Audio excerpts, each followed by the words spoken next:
तो साथियों, नया साल, नए साल के साथ में नया आलू का सीजन लगातार अब आगे आपके सामने दिख रहा है। अब हम एक बार फिर आलू के नए सीजन की ओर बढ़ रहे हैं।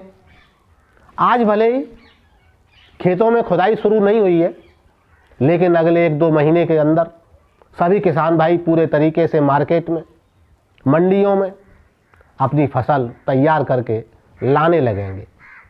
तब वही सवाल खड़ा होगा, क्या भाव मिलेगा? कौन खरीदेगा? कौन जिम्मेदारी लेगा? साथियों, आज की परिस्थितियों को अगर मैं देखता हूं तो डराने वाली है।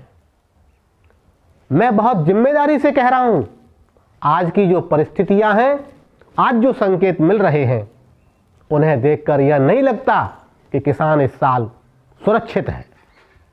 साथियों, सच्चाई यह है कि किसान इस साल भी अकेला खड़ा दिखाई दे रहा है। अब पूरी कहानी को सच्चाई से समझिए।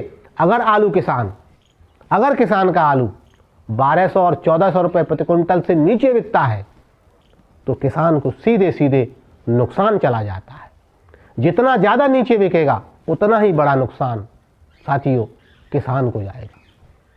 यह कोई राजनीतिक बयानबाजी नहीं है, यह खेत का हकीकत का गणित है। आप किसान भाई अच्छे से समझते हैं। बीज हो, खाद हो, दवा हो, सिंचाई हो, मजदूरी हो, साथियों ट्रैक्टर से खेत जोतने के लिए डीजल हो, तमाम प्रकार के खर्चे ब्याज के हों, साथियों ट्रांसपोर्ट का, परिवहन का खर्चा, अगर इन सभी को जोड़ लेते हैं और मजदूरी को जोड़ लेते हैं और खेत जिसको बहुत सारे किसान भेज या तमाम तरीके से रेंट पर करते हैं, उनके अगर खर्चों को जोड़ते हैं तो 1200-1400 रुपये में किसान का लागत बराबर होती है। और इन सब के बाद अगर ये दाम नहीं मिलता है तो किसान कर्ज के दलदल में फंसता चला जाएगा और चला जाता रहा है।